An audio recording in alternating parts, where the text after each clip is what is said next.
मित्रों, मैं शिवचरण सिंह आपका स्वागत करता हूं आज की इस वीडियो वार्ता में, जिसका आरंभ मैं एक चुटकुले के साथ करता हूं। एक बार की बात है, एक पागलखाने में वहां का कर्मचारी लगभग दौड़ता हुआ सा उस पागलखाने के इंचार्ज के पास पहुंचता है और कहता है, सर, अभी शाम के समय जिस पेशेंट को हमने भर्ती किया है वह चिल्ला चिल्ला करके कह रहा है कि मैं शाहजहां हूं, मैंने ताजमहल बनवाया है। तो इंचार्ज ने कहा, तो इसमें कौन सी आश्चर्य की बात है? यहाँ तो हमारे पास पहले ही से अकबर, हुमायूं, बाबर और ना जाने कितने लोग हैं, तो उनमें एक शाहजहां आ गया तो कौन सा आश्चर्य का विषय हो गया? तब वो कहता है कि नहीं नहीं, बात वो नहीं है, हमारे पास पहले से ही एक शाहजहां है और फिर ये दूसरा व्यक्ति भी अपने आप को शाहजहां ही क्लेम कर रहा है। तो उस इंचार्ज ने कहा कि ऐसा करो कि इन दोनों शाहजहांओं को एक कमरे में रात भर के लिए बंद कर दो। और हुआ भी ऐसा ही, उन दोनों को बंद कर दिया गया और फिर एक दूसरा पागल जो अपने आप को अब तक औरंगजेब कहता था, उसे ड्यूटी दी गई कि तुम इन दोनों को बंद करके यहाँ पर पहरा देना। थोड़ी देर तक दोनों के बीच में मारपीट की आवाजें आती रहीं, लेकिन सुबह तक सारा मामला शांत हो गया और उस इंचार्ज ने सुबह जा करके उन लोगों से बातचीत की और कहा कि अब तुम लोगों के बीच का मामला सलट गया हो तो तुम लोग को अलग अलग कक्षों में रख दें। तो जो नया पेशेंट आया था उसने जाकर के इंचार्ज को कहा कि नहीं डॉक्टर साहब, मुझे पता चल गया कि मैं शाहजहां नहीं हूं। तो इंचार्ज को लगा कि भाई ये लगता है कि इसकी बीमारी ठीक हो गई है, अब इसे पागलखाने की जरूरत नहीं है। तो कहा कि ठीक है, चलो फिर तुम्हारा बाकी का जो नॉर्मल जांच है कर लेते हैं और उसके बाद तुम्हें यहाँ से मुक्त कर देंगे। बोला नहीं नहीं, बात वो नहीं है, रात भर शाहजहां के साथ रहने के बाद मुझे पता चला कि मैं तो मुमताज हूँ। बात यहाँ आखिर के हास्य में खत्म होती है, लेकिन एक विषाद को जन्म दे जाती है, जिस विषाद को लेकर के आज सुप्रीम कोर्ट ऑफ इंडिया में एक फसाद मचा हुआ है। वहाँ पर एक बहुत ही दुस्साहसिकपूर्ण डिबेट को अंजाम दिया जा रहा है सुप्रीम कोर्ट ऑफ इंडिया के चीफ जस्टिस DY चंद्रचूड़ के नेतृत्व में, जहां सेम सेक्स मैरिज को लेकर के बातचीत चल रही है। वहां ऐसे ही शाहजहां की करतूतों को लेकर के पैरवीकारों ने पिछले लगभग 10 दिनों से सुप्रीम कोर्ट में तमाम दलीलों की बाढ़ लगा दी है, लेकिन इस पर मैंने एक दो बार पहले भी बातचीत की है। अब मैं इनमें जो कुछ लेटेस्ट डेवलपमेंट्स हुए हैं उनकी चर्चा करते हुए मैं आना चाहता हूं कि क्यों कर सेम सेक्स मैरिज, LGBTQ आदि जो मानसिक विकृतियां हैं, इन्हें हम बीमारी के रूप में समझ पाने में असमर्थ हो करके इनकी पैरवी करने लगे हैं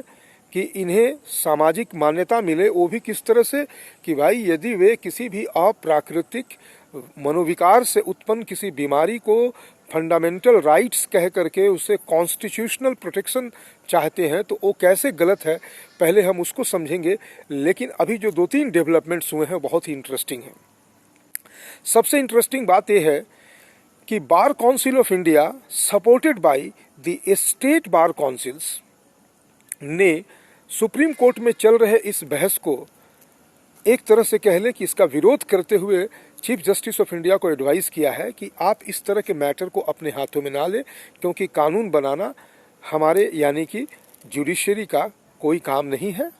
आप इसे संसद को रेफर कर दें, यानी लेजिस्लेटिव को रेफर कर दें।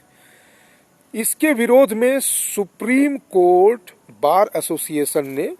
BCI का विरोध किया। BCI का विरोध करने के लिए लगभग 36 लॉ स्कूल्स के स्टूडेंट्स ने, जो आने वाले समय में अपने नामों के पहले लीगम बैकलोरियस, लीगम मजिस्टर यानी LLB, LLM की डिग्रियां धारण करके उसी BCI से सर्टिफाइड होकर के अलग अलग कोर्ट्स में लॉ की प्रैक्टिस करने के लिए अप्लाई करेंगे, उन लोगों ने LGBTQ के इस इश्यू को अपना समर्थन देते हुए तमाम तरह की बातों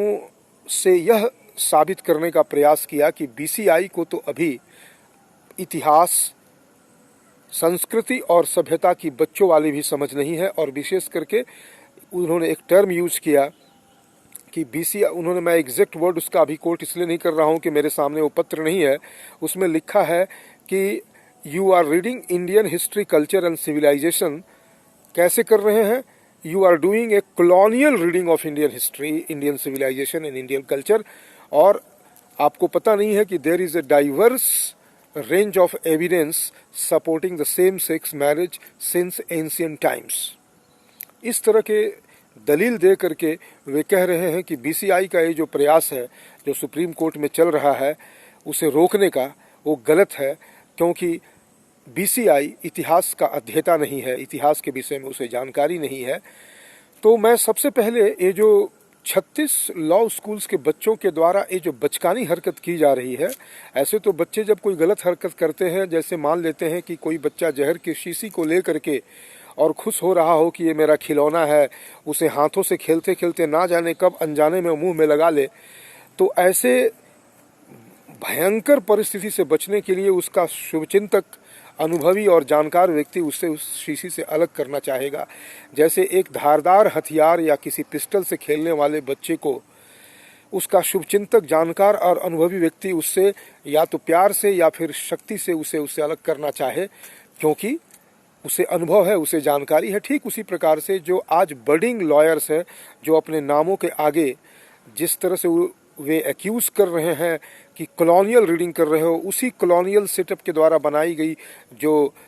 स्कूल और इंस्टीट्यूशंस हैं उससे निकल करके उन्हीं के द्वारा नामित जो डिग्री हैं लिगम बकालेरियस और लिगम मजिस्टर LLM LLB वो धारण करेंगे, तो उन्हें इस बात की जानकारी नहीं है कि तुम एक खतरनाक हथियार से खेल रहे हो, तुम्हारे सामने एक पूरा का पूरा भविष्य है। मैं ये नहीं कहता कि बीसीआई में बैठे हुए लोग जो कुछ भी निर्णय लेंगे, जो कुछ भी करेंगे और कहेंगे वो पूरी तरह से सही हो सकता है। उन्हें भी समय समय पर वैसे ही सुझाव की जरूरत है जैसे कि आज सुप्रीम कोर्ट ऑफ इंडिया के चीफ जस्टिस को किसी सुझाव या सलाह की जरूरत है। लेकिन हम में से हर व्यक्ति अपने अपने समय पर कोई सही और गलत निर्णय ले सकता है, लेकिन समाज और जो जानकार अनुभवी लोग हैं, शुभचिंतक हैं समाज के, उनका अधिकार ही नहीं बल्कि यह एक तरह से कह लें कि ये अपरिहार्य कर्तव्य है कि इस तरह की चेतावनियों के साथ उन्हें समझाया जा सके। मैं भी वही करने का प्रयास कर रहा हूँ। जो बच्चे कल को LLM LLB करके आगे आएंगे, वे आज आईना दिखा रहे हैं बीसीआई को यह कहते हुए कि आपको इस बात की जानकारी नहीं कि इतिहास में भी ऐसी घटनाएं हैं। विदेशों में जहाँ जहाँ पर इस तरह से सेम सेक्स मैरिज की वकालत करने वाले LGBTQ सोसाइटी को मान्यता मिल गई है और यहाँ तक कि वहाँ के टेक्स्ट बुक में इस तरह के जो कंटेंट्स हैं उस आने लगे हैं, वहाँ आने वाली पीढ़ियों को इस बीमारी से ग्रसित करने का जो एक इकोसिस्टम तैयार किया जा रहा है, कुछ वैसा ही इकोसिस्टम ऑलरेडी यहाँ पर परकोलेट कर चुका है बड़े बड़े संस्थानों में। उन्हीं का नतीजा है कि आज लॉ के जो बडिंग लॉयर्स हैं लॉ स्कूल्स के, वे इस तरह की बहकी बहकी बातें कर रहे हैं और बहकी बहकी बातों को करने के लिए लच्छेदार अंग्रेजी में लंबे चौड़े शब्दों का इस्तेमाल कर रहे हैं, जिन कारणों से वे बीसीआई को एक्यूज कर रहे हैं कि you are doing a colonial reading of the Indian history, जहां पर एविडेंसेस हैं। हालांकि वे किसी तरह का कोई एविडेंस दे नहीं रहे हैं, लेकिन जब आपको मायोपिया की बीमारी हो, आप बहुत कुछ नहीं देख सकते हैं। समाज में किसी भी चीज का होना, उस होने को नियम या परंपरा या नॉर्मल डिफाइन नहीं करता है। अगर हम ये मान के चले कि लोग हिंसा में दूसरे को मारते रहे हैं और इस रिकॉर्ड को उठाएं, उसके परसेंटेज को निकालें, तो वो एक घटना है, दुर्घटना है, हमारी एक हिंसक मनोवृत्ति का परिचायक है, लेकिन वो नॉर्म नहीं है, वो नॉर्मल तो हो ही नहीं सकता है। ठीक उसी प्रकार से अगर वे कहते हैं कि डाइवर्स एविडेंस मिलते हैं इतिहास में, तो माना कि वे इस तरह के दुष्कृत्यों जो मनोविकार से उपजे हुए सेम सेक्स मैरिज और इसकी लेजिटिमेसी इत्यादि को स्थापित करने के लिए ऐसे एविडेंसेस वो सामने ला भी दे, तो यह उस एविडेंस के आधार पर इस बात को अगर वो साबित करना चाहते हैं कि ऐसा होता था इसलिए होना चाहिए, और चूंकि आज हम एक कॉन्स्टिट्यूशनल डेमोक्रेटिक रिपब्लिक में रह रहे हैं, तो ऐसे में यहाँ पर इन चीज़ों को सिर्फ वैसे ही नहीं चलने देना चाहिए, बल्कि we should give it a legal stamp. तो ऐसे में चेक करना जरूरी है कि तुम जो कह रहे हो, पहला तो तुम कोई एविडेंस नहीं दे रहे हो, सुनी सुनाई बातों को कह दे रहे हो। दूसरा, ये विषय इतना गंभीर है कि इस पर सिर्फ हम लीगल पार्लेंस में या फिर पॉलिटिकल पार्लेंस में ही बात नहीं करेंगे या कुछ हद तक मनोविज्ञान तक सीमित नहीं रह सकते हैं, क्योंकि इंडियन साइकेट्री सोसाइटी के किसी एक्सपर्ट ने ये बात भी कह दी कि भाई जानवरों में भी सेम सेक्स मैरिजेस किस्म की चीज़ें या यूं कह लें कि होमोसेक्सुअलिटी पाई जाती है, और इसके आधार पर कहा कि अगर हम मानव भी इस तरह की चीज़ों को करना चाहे तो ये भी हमारा राइट होना चाहिए। तो उस तरह के लोगों को अगर मैं गाली दे करके नहीं कहूँ तो इतना तो कह सकता हूँ कि इस तरह के बेहुद्दे लोगों की जो ये बकलोलई है उसका एक ही जवाब है कि भाई मनुष्य होने के नाते हमारा जो कर्तव्य है वो मनुष्यता है। मनुष्य से ऊपर मनुष्य कम से कम बन जाने की बात है। जब हम जानवरों को नियंत्रित करते हैं तो हम कहते हैं कि पाश्विक वृत्तियों से ऊपर उठो, और तुम बारंबार कह रहे हो कि पशुओं में भी चीज़ें हैं, तो तुम साइकोलॉजी और साइकिट्री के एक्सपर्ट हो या फिर तुम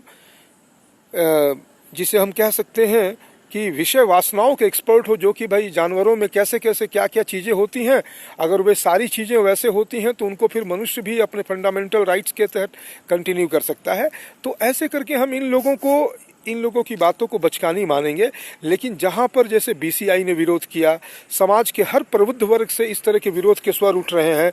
स्वयं जो भारत सरकार है, तुषार मेहता जो सॉलिसिटर जनरल हैं, वे इस तरह से इसका विरोध कर रहे हैं। इन बातों की चर्चा सरेआम हो रही है, पूरी तरह से पूरे मुखरता से लोग इसके विरोध में आ गए हैं। और सीजीआई जानती है कि वह नया रूल तो बना नहीं सकती, इसीलिए इस विषय को एक तरह से कह लें कि जो जुडिशरी का अधिकार है टू इंटरप्रेट द कॉन्स्टिट्यूशन, तो उसमें सिर्फ और सिर्फ इतना वो करना चाहती है कि जो ऑलरेडी एक हमारे पास नियम बने हुए हैं, यानी सेम सेक्स मैरिज एक्ट जो बना हुआ है 1954 का, बस उसको इंटरप्रेट करके वहाँ कुछ शब्दों का हेर फेर करके, जहाँ पर हम पारंपरिक पर्सनल जो लॉज बने हुए हैं Hindus, Muslims, Christians, Parsis, Jains इत्यादि के, उससे इतर जो एक स्पेशल मैरिज एक्ट है 1954 का, उसमें शब्दों के हेर फेर से सेम सेक्स मैरिज को इनकॉर्पोरेट कर दिया जाए। उसके इस प्रयास के विरोध में जहां बीसीआई आया है, समाज के प्रबुद्ध वर्ग आए हैं, गवर्नमेंट ऑफ इंडिया आई है, और कुछ रिटायर्ड जजेस एंड आईएएस आईपीएस ऑफिसर्स ने एक पत्र लिखा है प्रेसिडेंट ऑफ इंडिया को। तो इससे ये बात तो कम से कम जाहिर है कि आज सीजेआई यानी चीफ जस्टिस ऑफ इंडिया और सुप्रीम कोर्ट के जो बेंच में जो भी लोग इस तरह की मानसिकता वाले लोग होंगे, और 17 बड़े बड़े दिग्गज वकील जो इसकी वकालत कर रहे हैं, वे सभी इतने विरोध को झेल ही नहीं पाएंगे, और अंततः अगर वो इस विरोध को भी सरपास करके आगे बढ़ जाएंगे तो फिर पार्लियामेंट अपने पावर को दिखाएगा ही। क्योंकि ये एक ऐसा मामला है, यदि भारत के दुर्भाग्य से अगर सुप्रीम कोर्ट इसमें सफल हो जाती है कि सेम सेक्स मैरिज को स्पेशल मैरिज एक्ट के तहत इनकॉर्पोरेट करने में, तो बहुत लंबा समय भी अगर लगे तो भी इसको तो रिवर्ट किया ही जाएगा। फिर भी इस तरह की चर्चा को बार बार लाने का जो प्रयास होता है, वो प्रयास अपने आप में ही एक तरह से कह लें कि हमारी अज्ञानता ही नहीं,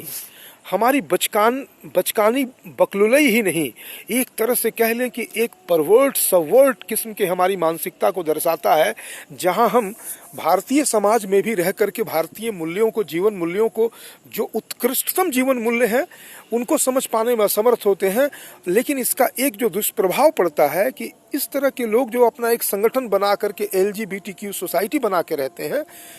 उनको अपनी जनसंख्या बढ़ाने के लिए, कभी कभी तो लोग क्लेम कर देते हैं कि एलजीबीटीक्यू सोसाइटी के लोगों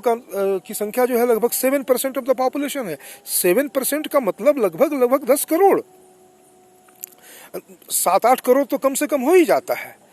इतनी बड़ी जनसंख्या अगर है भी तो ये तो कल एक बहुत बड़ा पॉलिटिकल फोर्स के रूप में ये लोग सामने आ सकते हैं। तो जैसे जैसे इनकी संख्या, जैसे कोरोना इन्फेक्टेड लोगों की संख्या बढ़ने लगती है, वैसे इनकी भी संख्या बढ़ने लगेगी। क्योंकि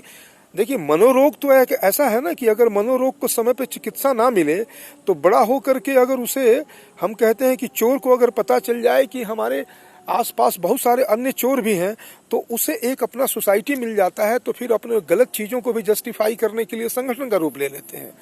तो यहाँ डर इस बात का नहीं है कि इसे कानूनी जामा पहनाया जाएगा कि नहीं जाएगा, लेकिन समाज में इस गलत मान्यता को बल मिलेगा, एक गलत परंपरा की शुरुआत हो जाएगी कि भाई जो गलत है उसको भी कानून से प्रोटेक्शन मिले। कल को अगर कोई कहे कि भाई ये हमें फ्रीडम है कि हम अपने मनोरंजन के लिए कुछ भी कर सकते हैं, और हमारा मन कहता है कि हम एक समूह बना करके लोगों को तंग किया करें और इसी में हमारा मनोरंजन है, हमारा फंडामेंटल राइट है, और ऐसे संघ की लोगों की संख्या अगर बढ़ जाए, वो पिटीशन दें, तो क्या उस पर भी हम डिस्कस करना शुरू कर देंगे? आप कह सकते हैं कि भाई ये बहुत बेतुका कंपैरिजन होगा LGBTQ के डिमांड और इस तरह की चीज़ों को, जो बहुत वियर्ड किस्म के डिमांड्स हैं, उनको एक समान रूप से देखना। जहां मैं बात कर रहा था उन बच्चों की, तो उन बच्चों के बचकानी बातों के लिए सिर्फ इतना ही कहा जा सकता है कि देखो, बच्चे हो, अपने हद में रहो और संभल करके खतरनाक मसलों पे हाथ डालो। तुम जानते नहीं हो तो उसको तो एड्रेस मैं इस रूप में करना चाहूँगा कि देखिए, मैंने इसके पहले भी LGBTQ वाले सीरीज में बातें कही थी कि हम कई कई जन्मों को पार करते हुए कई कई योनियों, मतलब ऐसे तो 84 लाख योनि हैं, 84 लाख योनियों में से ना जाने किन किन योनियों से होते हुए एक अजीबोगरीब सौभाग्य या संयोग से हम मानव जन्म को पाते हैं। चाहे वो हमारा कर्म हो या फिर हमारी लॉटरी लगी हो, दोनों ही केस में हम मानव जन्म को जब पाते हैं तो मानव जन्म मिलता इसलिए नहीं है कि 84 लाख योनियों में भटकते हुए जिन वृत्तियों को हमने एक बैंक डिपॉजिट के रूप में अपने चित्त में अंकित कर रखा है, उन्हें हम इनकैश करने लगे उन्हीं वृत्तियों को फिर से जीने के लिए, बल्कि ये अवसर इसलिए मिलता है, ये mental faculty of a human being हमें इसलिए मिलती है कि हम इस पर कम से कम विचार तो कर सके कि भाई अज्ञान योनियों में भटकते भटकते भटकते भटकते जिन कष्टों को झेलते झेलते हम एक जीर्ण शीर्ण जीवन को जीते जीते केवल और केवल दुख और दुख को ही इकट्ठा कर बैठे हैं, तो हम उससे कैसे निकलेंगे? तब इसमें एक तर्क दिया जाएगा कि कहाँ हमने दुख और दुख इकट्ठा किया है। अब जरा देखा जाए। देखिए, बहुत लंबी वार्ता नहीं करना चाहता हूँ, इसीलिए नहीं तो इसको एकदम आसानी से समझा जा सकता है। एक चींटी से लेकर के एक हाथी या डायनासोर किस्म के किसी भी जो कल्पित या कभी वंस एग्जिस्टिंग प्रजाति की बात की जा सके, सब में एक चीज तो बहुत ही कॉमन है, हम सभी सुख चाहते हैं। सुख चाहना कोई आश्चर्य की बात नहीं, ना ही इसमें कोई बुराई है। सवाल है कि हम ज्ञानी, अनुभवी, ऋषि मुनि, या यूं कह सके, चूंकि साइंटिस्ट या वैज्ञानिक कहने से ना लोग इसका एक बड़ा ही जो निकृष्ट किस्म की जो प्रजातियां आज आ गई हैं कि रैशनलिस्ट टाइप के साइंटिस्ट, तो वो समझ लेते हैं, इसलिए मैं उस टर्म को ऐसा ना कह करके विद्वान कहूँगा। तो जो अनुभवी विद्वान होते हैं, ऋषि मुनि होते हैं, उनका जो अध्ययन होता है वो दो तरह का होता है। एक तो वो अपने अनुभवों से बहुत कुछ जान लेते हैं, जन्मजात बहुत सारी जानकारियां वो पूर्व जन्मों से संचित करके आते हैं, और दूसरा जिसे आज जो है उसी तथाकथित जो मटेरियल साइंस है उसके लोग जिसको कहते हैं रिसर्च स्टडी वगैरह, तो ये जो बहुत ही छोटे स्तर के जो स्टडीज होते हैं उसमें चीज़ें तो बहुत सारी चीज़ें बहुत छोटे स्तर पे होती हैं, कुछ हद तक उन चीज़ों का प्रभाव समझ में आता है, फिर वो काल के गाल में लोप हो जाते हैं। लेकिन जो ज्ञान की गहराइयों से जो अध्ययन और निष्कर्ष निकलते हैं वो बहुत लंबे होते हैं। तो हम में से हर एक प्राणी अपनी अपनी शरीर की क्षमता, आकृति, प्रकृति और स्वभाव के हिसाब से सुख की ही चाहना करता है, दुख की चाहना हम करते ही नहीं हैं।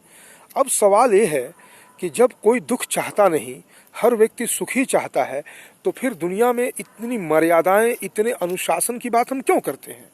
वो इसलिए करते हैं। अब एक उदाहरण से समझिए, एक व्यक्ति जो समाज में सबसे घृणित अपराध करता है,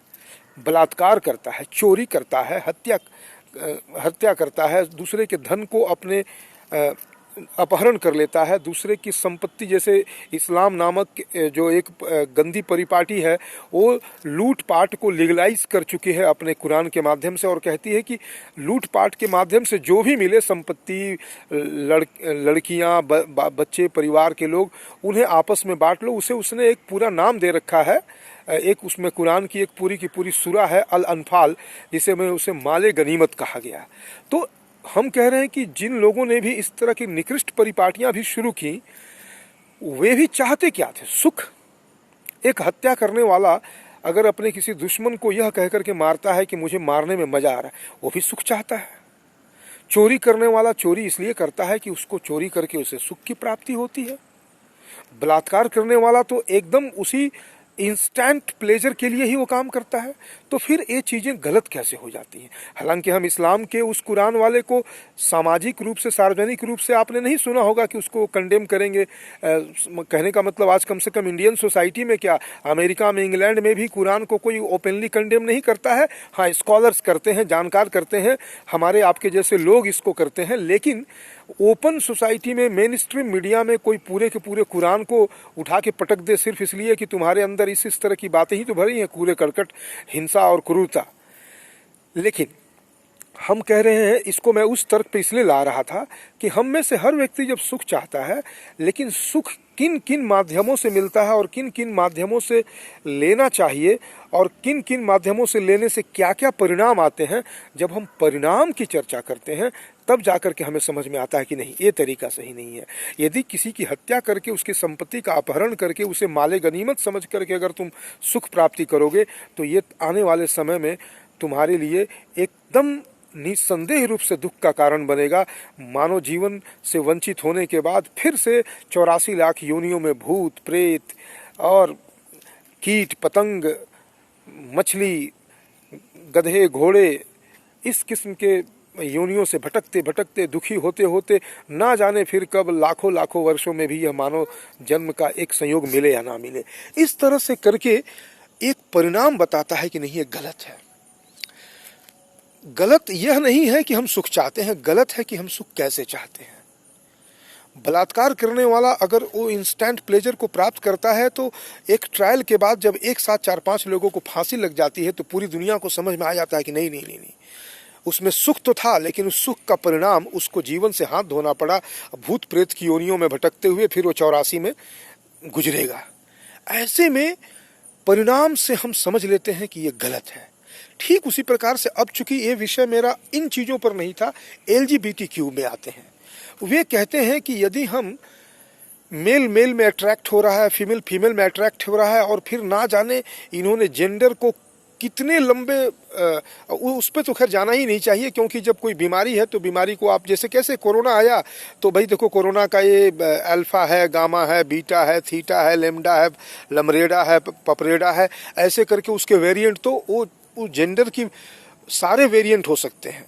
सवाल ये है कि इस तरह की चीज़ों के परिणाम को जानना होगा। कोई भी सेम सेक्स पार्टनरशिप या मैरिज जो है वो ना सिर्फ ये बात सिर्फ नहीं है कि वो ड्यूरेबल नहीं है, बल्कि उसके परिणाम स्वरूप व्यक्ति मानसिक रूप से विक्षिप्त हो करके एक ऐसी अवस्था को प्राप्त होता है जहां उसके पास दो ही विकल्प बचते हैं, या तो रेस्ट ऑफ द लाइफ वो पागल हो करके जीवन जिए, एक रोगी हो करके जीवन जिए, या फिर वो एक दुस्साहसिक कदम उठा करके आत्महत्या कर ले। अगर उनमें से कुछ लोग बहुत लंबे समय तक इस पार्टनरशिप में हैं तो इसका ये मतलब नहीं है कि इस अपवाद से हम एक नियम बना करके सेम सेक्स मैरिज को लीगलाइज कर दें। क्रोनोलॉजी पे अगर हम जाएंगे तो एक अलग विषय है कि भाई कब इन लोगों ने इस तरह के चीज़ों को डिक्रिमिनलाइज किया। ठीक है, मैं वो ब्रिटिश कानून की बात नहीं करता हूँ जहाँ पर वो लाइफ इम्प्रिजनमेंट की बात आती है, वो होमोसेक्सुअल रिलेशंस में जैसे रेप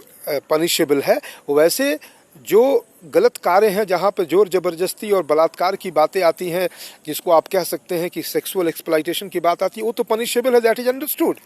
बात हो रही है जहाँ सहमति, कंसेंट के माध्यम से इन चीज़ों को जो करते हैं, उसको जो पहले सेक्शन 377 में क्रिमिनलाइज किया गया था, उसे 2018 में डिक्रिमिनलाइज कर दिया गया। मैं उसको रोग के रूप में देखना चाहता हूँ, उसे क्राइम के रूप में ना देख करके रोग के रूप में देखा जाए, क्योंकि रोग से ही तो क्राइम होता है। किसी को गरीबी हो गई तो एक रोग है, अब वो गरीबी को दूर करने के लिए चोरी डकैती, मारा मारी, लूटा हत्या कर रहा है, तो उससे क्राइम जनित हुआ। तो कहने का मतलब किसी मनोरोग से अगर कोई व्यक्ति कोई क्राइम पर उतारू हो जाए तो हमारा सबसे पहले तो काम ये होता है कि उस रोग को ही ना पनपने दें। समाज में जो परिवार को तोड़ने के लिए इसमें कई तरह के इंटरप्रिटेशन है। वामपंथी विचारधारा के लोग इस तरह की चीज़ों को क्यों समाज में उत्पन्न होने देते हैं? क्योंकि जब जब कोई विवाद उत्पन्न होता है तो वे हर तरह के विवाद में अपना अवसर ढूंढ लेते हैं। और चूंकि मार्क्सवाद, लेफ्टिज्म इसी पर आधारित है कि कॉन्फ्लिक्ट में अपना इंटरेस्ट ढूंढ करके समाज में जो पूर्व से चली आ रही बुर्जुआ मानसिकता वाली पूंजीवादी कैपिटलिस्ट जो ट्रेडिशन है उसे तोड़ना है तुम्हें। वो बस मान के बैठे हैं जो भी परंपरा है वो कैपिटलिज्म की देन है और उसको तोड़ना ही क्लासलेसनेस की ओर जाना है। तो भाई स्वाभाविक है ना, जब क्लासलेसनेस में जाएंगे तो क्यों मेल फीमेल का क्लास बनाया जाए कि नहीं भाई जब भी मैरिजेज होगा तो मेल और फीमेल में ही होगा,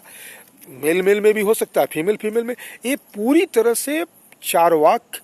वामपंथी सोच है जहां पर सिर्फ और सिर्फ इस बात को कहा गया है कि भाई या जीवेतम सुखम जीवेतम ऋणम कृत्वा धृतम पीवेतम भस्मीभूतस्य देहस्य पुनरागमन कुतः, क्योंकि इन्हें आगामी की जानकारी नहीं है। जो लोग LGBTQ सोसाइटी के मेंबर हैं उनसे कहा जाए कि भाई तुम क्या पुनर्जन्म को मानते हो, प्रीवियस बर्थ को मानते हो, रिबर्थ को मानते हो, तो कहेंगे नहीं। उनको तो बस वो चारवाक जो आंख से दिखता है, भौतिकवादी वृत्तियां ही इस तरह की चर्चा करती हैं और वामपंथ और कुछ नहीं है, बस भौतिकवाद है। LGBTQ सोसाइटी हमें we want our fundamental right. अरे भाई, जहां हम नॉर्मल विवाह शादी में भी चीजों को ऐसे रेगुलेट करते हैं, अगर मैं इसको जोड़ने पे चला आऊं तो हमारे यहाँ तो ऐसे ऐसे अनुशासन हैं कि अगर कोई वैदिक रीति से जीवन जीना चाहे, जैसे वो सारे नियमों का पालन करते हुए मनुस्मृति प्रदत्त जो नियम है, पुराणों के द्वारा प्रदत्त नियम है, शास्त्रों के द्वारा प्रदत्त जो नियम है, उनमें आबद्ध होकर के, मर्यादित होकर के, अनुशासित होकर के यदि दाम्पत्य जीवन में प्रवेश करने वाला व्यक्ति भी अगर किसी तरह से, अगर पूरी तरह से नियमों का पालन करना चाहे, तो जिसे आप विषय भोग कहते हो, जिसके लिए इतने बेचैन हो करके आज सुप्रीम कोर्ट करोड़ों पेंडिंग केसेस को छोड़ करके भी इस बेहुद्दे मनोविकार को प्रश्रय देने के लिए पिछले सप्ताह भर से ऊपर 5 बेंच की जज 5-5 घंटे तक लगातार बहस कर रही है, वो इस बात को समझ ही नहीं पाती है कि भाई हम जिस देश के वासी हैं वहाँ पर सनातन हिंदू परंपरा चली आ रही है, जहाँ पर विवाह की मर्यादाएं और उसकी जड़ें इतनी गहरी हैं, क्योंकि मानव को मानव होने के लिए जिस अनुशासन की जरूरत है वहाँ पर केवल और केवल भौतिकवाद और शरीर के सुख को तो महत्व दिया ही नहीं गया है। संतति को बढ़ाने के लिए, प्रोक्रिएशन के लिए, जिसको लेकर के ये लोग बार बार कह रहे हैं कि marriage is not for procreation alone, तो वहाँ पर जब प्रोक्रिएशन के लिए भी कहा गया है तो वहाँ भी शारीरिक सुख को इतना मर्यादित और अनुशासित किया गया है कि अगर आप ऐसे देखें 365 दिन में से मैं आपको एक एक दिन बताता हूँ, और हमारे यहाँ 15-15 दिन के पक्ष होते हैं, आप कैलकुलेशन मैथमेटिक्स का कर लीजिएगा कि कैसे उन दिनों को घटाया जाए। आप समझ लीजिए कि पूर्णिमा, प्रतिपदा, एकादशी, अष्टमी, ये 4 हुए। 4 का मतलब हो गया कि 24, 4 को 24 से गुना कीजिए, 365 में से घटा दीजिए। उसके अलावा मासिक धर्म की जो अवधि होती है महिलाओं में, वो 4 से 5 दिनों के लिए होती है, तो वो 12-25-60 लगभग 60 दिनों घटा दीजिए तो 300 वैसे बचता है। फिर करते करते करते करते कम होता है। उसके बाद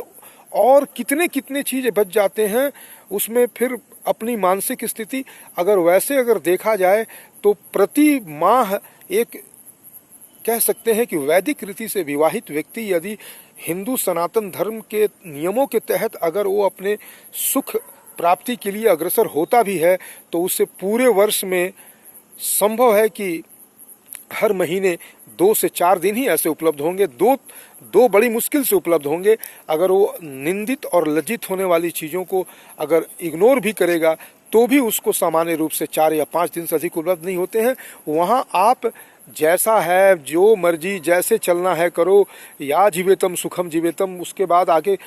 क्योंकि ये भस्मीभूतस्य देहस्य है, शरीर का तो ऐसे भी खात्मा होना है, ना आगे ना पीछे कुछ है, तो कौन देखने वाला है कि कौन आने वाला है, कौन जाने वाला है, सब कुछ यहीं पे है। जैसे भोगना है किसी प्रकार से भोग लो। जहाँ इस वृत्ति को प्रश्रय दिया जा रहा हो वहाँ पर अनुशासित मर्यादित हिंदू परंपरा पर ध्यान देने के लिए सुप्रीम कोर्ट में बैठे हुए जजेस को क्या इतनी फुर्सत है कि इस तरह की चीज़ों का अध्ययन करेंगे? वे तो हार्वर्ड से पढ़ के आएंगे, ऑक्सफोर्ड से और कैम्ब्रिज से पढ़ के आएंगे, जहाँ की फेमस सोसाइटियाँ जो बनी हुई हैं वो दिन रात भारत को तोड़ने के लिए वहाँ पर डिबेट्स ऑर्गेनाइज करती हैं, जैसे ऑक्सफोर्ड यूनियन वगैरह किस्म की संस्थाएँ। जहां वामपंथी लोग दिन रात, उन्हें वहां की सोसाइटी की एक पैसे की परवाह नहीं है, लेकिन वहीं बैठ करके वो भारत में मोदी के आने के बाद मोदी विरोध के स्वर को एकदम उसका परचम लहराए हुए रहते हैं। तो हमारा ये कहना है कि इसे हम एक मनोविकार समझें।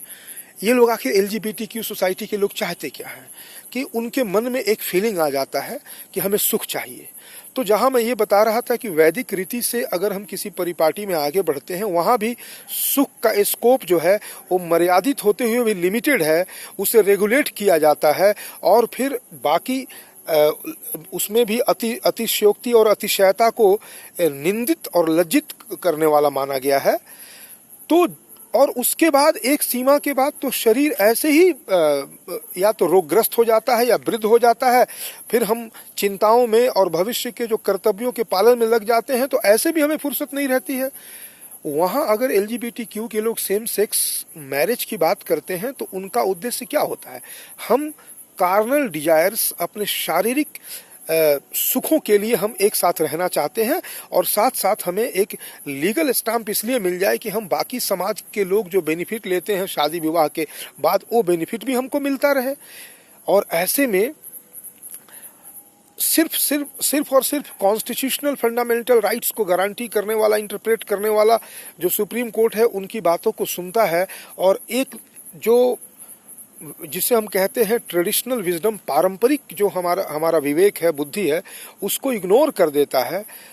जिसमें वो उन लड़कों ने जो एक पत्र लिखा, उसमें एक शब्द किया अनजस्ट पब्लिक ओपिनियन, यानी पब्लिक ओपिनियन को सीधे अनजस्ट कह देना।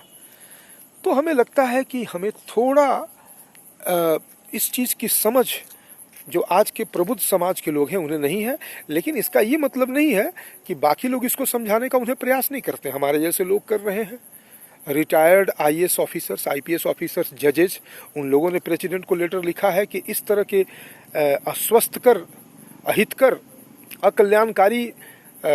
जो चीज़ें सुप्रीम कोर्ट में चल रही हैं उस पर रोक लगाया जाए, विराम लगाया जाए। BCI ने विरोध किया, धर्माचार्य जो समाज में है वो इसका विरोध कर रहे हैं, सोशल मीडिया में लगभग सारे प्रबुद्ध लोग इसका विरोध कर रहे हैं, मेरे जैसे सीमित श्रोता और सीमित रिच वाले लोग भी इसका विरोध कर रहे हैं, क्योंकि विरोध होना चाहिए। गलत चीज़ों का अगर विरोध नहीं होगा तो हम फंस के रह जाएंगे, क्योंकि चार्वाक कहता है कि जो आंखों से दिखता है सिर्फ उतना ही सत्य है और उसी सत्य को मानना चाहिए। ना पीछे का कोई सत्य है, ना आगे का कोई सत्य है, लेकिन मनुष्य जन्म मिला है to explore the life from within and beyond. हम इसको आगे भी देखें और पीछे भी देखें और उसके और गहराई तक जाएं। और गहराई में जब अध्ययन करेंगे तो इस तरह की बचकानी जो दलीलें दी जाती हैं कि जानवरों में भी ये होता है तो हम में भी होना चाहिए, तो फिर जानवर कैसे रहते हैं इसको भी देख लो। कुत्ते गली गली में मारे मारे फिरते हैं, जंगलों में जानवर एक दूसरे को जैसे कहते चीड़ने फाड़ने के लिए लगभग वो जीभ लपलपा करके हिंसक आंखों से निहारते, घूमते, घूरते फिरते हैं।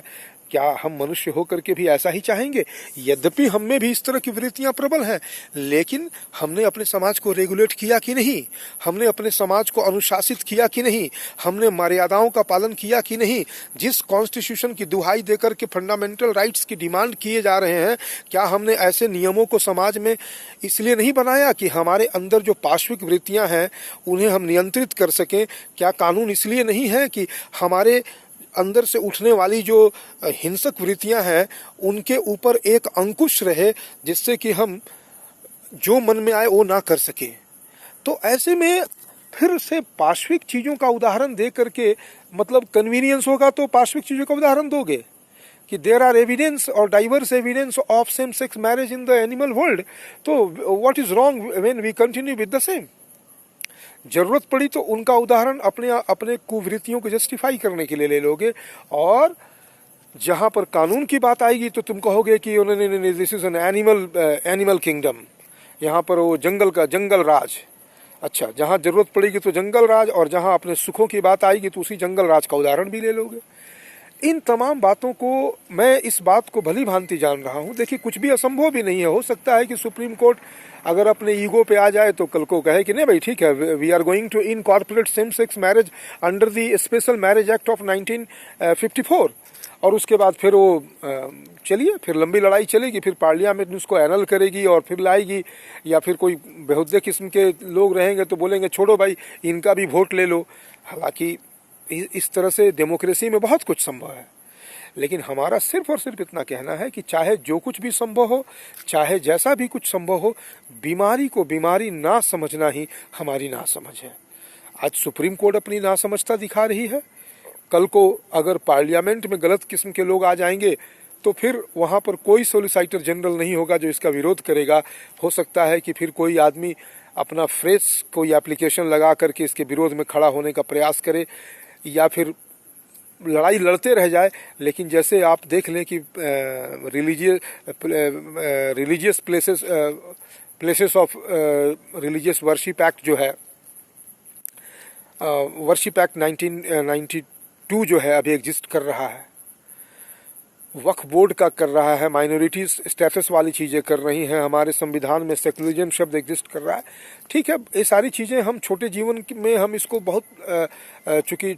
छोटे कालखंड में इसके प्रभाव को देखते हैं तो हम थोड़े से परेशान हो जाते हैं, लेकिन ये बहुत लंबे समय तक नहीं चलने वाली है। आखिर इंडियन कॉन्स्टिट्यूशन है क्या? कल को अगर जरूरत पड़ेगी तो पूरा का पूरा कॉन्स्टिट्यूशन को उठा करके हिंद महासागर में डाला जा सकता है और उसकी जगह नए संविधान की संरचना की जा सकती है। लेकिन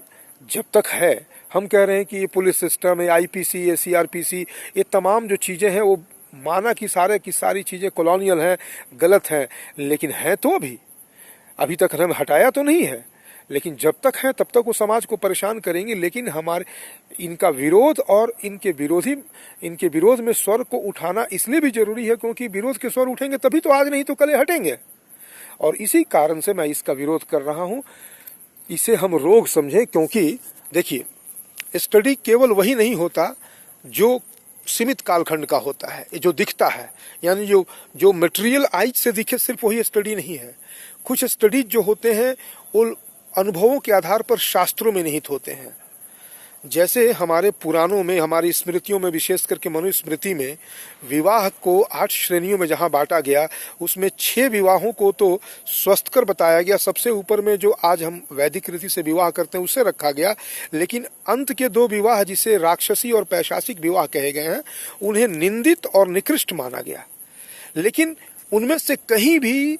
सेम सेक्स मैरिज या समलैंगिक विवाह की चर्चा नहीं होती है। मैं ये नहीं कहता हूँ कि उसमें वैसी कोई घटना घटती होती है और उसके बाद भी इग्नोर किया गया होगा। मैं उस बात को इसलिए नहीं कह रहा हूँ क्योंकि उससे विवाह माना ही नहीं जा सकता है। ये प्रकृति के विरुद्ध है कि एक नर के साथ वैवाहिक जीवन बिताए, क्योंकि वो प्रकृति, उसको हम अपने आप को प्रकृति से ऊपर कैसे मान सकते हैं। प्रकृति से मेरा मतलब जो जिस संरचना के साथ हम आए हैं, मनोवृत्तियां हमारी कुछ भी हो सकती हैं, लेकिन जो हमें अदृश्य तरीके से मिल चुका है, क्योंकि हमारा माना कि हमारे कर्मों का अधिकार है कि हम आगामी को अपने अनुकूल करना चाहें, लेकिन अगर हम जन्म लेकर के जिस अवस्था में आए हैं उस पर हमारा कोई अधिकार तो है नहीं। तो जब हमारे बिहाफ में एक डिसीजन हो चुका कि हम मनुष्य रूप में, और मनुष्य में भी नर या मादा के रूप में आए हैं, मेल या फीमेल के रूप में आए हैं, जिस पे हमारा अख्तियार अगर नहीं है, तो फिर हम इस तरह से इंटरप्रेट करें कि नहीं, केवल जो है marriage is not between biological male and female, ये जो है मेल फीमेल में हो सकता है। ये हम अपने मनोविकार को एक तरह से कहें कि थोपना चाहते हैं, जो ना सिर्फ अनुचित है, ये अदूरदर्शिता का परिणाम है। अनुचित और उचित की बात तो छोड़ दीजिए, ये कहने का मतलब है कि एक रोग है, जिस रोग के परिणाम को हम अभी नहीं देख रहे। देखिए, जब कोरोना काल आया तो लोगों ने हाथ मिलाना बंद कर दिया, सब चीज़ों को धोना पकाना शुरू कर दिया। हमारे समाज में जो पहले छुआछूत के रूप में जिसे लोग गाली देते थे, उसी तरह के छुआछूत की परिपाटी होने लगी। लोग मास्क लगा के घूमने लगे। कोई अगर किसी के नज़दीक आ रहा है तो लोग उसे धुतकारते थे, अरे इतना नज़दीक कैसे आ रहे हो, सोशल डिस्टेंसिंग करो। तब तो किसी ने नहीं कहा कि ये तुम सामाजिक रूप से छुआछूत का पालन कर रहे हो। कोई किसी का हाथ नहीं पकड़ता, कोई किसी के साथ सट के नहीं चलता। सोशल डिस्टेंसिंग का मैसेज जो है वो पब्लिक स्फीयर से दिया जाने लगा। लेकिन जब वही बातें परंपरा से अगर हम पालन करते आते हैं तो उसे छुआछूत कहा जाता है। ठीक उसी प्रकार से जब कोई बात बहुत पहले से कही जा रही होती है, चीज़ों को समझाई जा रही होती हैं शास्त्रों पुराणों के माध्यम से, नियमों के माध्यम से, तो हम उसकी अवहेलना सिर्फ इसलिए कर देते हैं कि हमें लगता है कि ये सारी चीज़ें दकियानुसी की कैटेगरी में आती हैं। तो अनुभव किस चीज़ का नाम है? अनुभव एक आने वाले समय में अचानक से, तब